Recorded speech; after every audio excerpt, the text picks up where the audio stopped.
Zail ofizialeko film guztiak ikusi ditu, eta argi dauka lauen artean dagoela kontua. Costa Gabrasen pelikula, Kapitala, ona da. Edurne Zuri ere hor dago, film harrigarria. Beste muturrean, pelikula simple bat, arrantzarako egunak, gozatzekoa.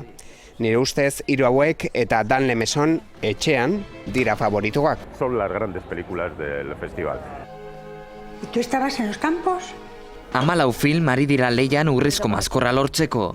Izen handiko aktoreak egon dira zinemaldian, baina bere iritziz inor ez da bikaina izan. Pelikula iraniarreko aktoreak irabaztea nahi nuke gizonezkoetan eta emakumezkoetan Christine Scott Thomasek.